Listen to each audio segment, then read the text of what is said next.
அனைவருக்கும் வணக்கம். நேற்றைய தினம் தமிழக அரசு நடத்திய பாராட்டு விழாவில் எனக்கு ஓவர் வெல்விங்னால பேச்சு வரல, ஓவர் ஜாயினால சரியா பேச முடியல. உள்ளத்தில் நினைப்பதெல்லாம் வெளியிலே வார்த்தையாக வருவது என்பது அந்தந்த நேரத்தை பொறுத்தும் சூழ்நிலையை பொறுத்தும் அமைகின்றதான் ஒவ்வொரு நேரத்திலும். ஆனால் நேற்று என்னவோ எனக்கு என்ன சொல்வது என்று தெரியவில்லை. அவ்வளவு ஆனந்தம்.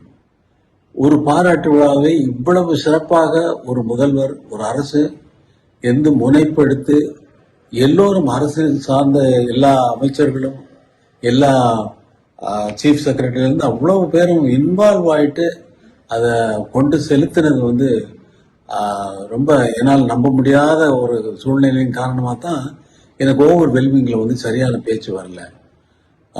நான் கூட முதல்வரை கேட்டேன், எதுக்காக மேல இதை பண்றீங்க அப்படின்னு சொல்லி. அது பல பேர் பல விதமா நினைக்கலாம். அதுக்கு என்ன காரணம், இவ்வளவு அன்பு செலுத்துவதற்கு நான் என்ன செய்தேன் என்பது. நான் போட்ட இசையா இருக்கலாம், அது வேற சமாச்சாரம், அது அவர் தான் சொல்ல முடியும். அதனால எனக்கு நான் இதையெல்லாம் எதிர்பார்க்கிறவன் அல்ல.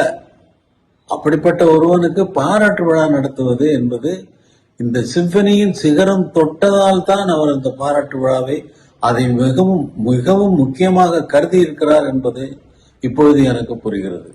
ஒரு உலக சாதனை படைத்த ஒரு தமிழனை பாராட்டுவது என்பது தமிழக அரசின் கடமை என்று அவர் கருதி இருக்கிறார் என்றுதான் நான் நினைக்கிறேன். முதல்வர் அவர்கள் என்னிடம் சில வேண்டுகோளை வைத்தார்.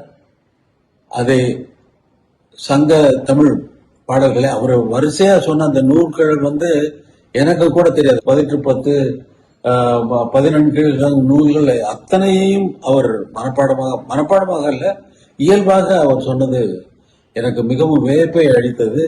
அதற்கு நான் இசையமைக்க வேண்டும் என்று அவர் சொன்னது, உங்களை தவிர வேறு யாரும் அதை செய்ய முடியாது என்று நான் நம்புகிறேன் என்று அவர் சொன்னது எனக்கு மேலும் மேலும் ஊக்கத்தை அளிக்கிறது. அதை நான் கண்டிப்பாக அவர் வேண்டுகோளை நான் நிறைவேற்றுவேன் என்று இங்கே சொல்லிக் கொடுக்கிறேன். மற்றபடி விழாவில் எந்த ஒரு குறையும் இல்லை.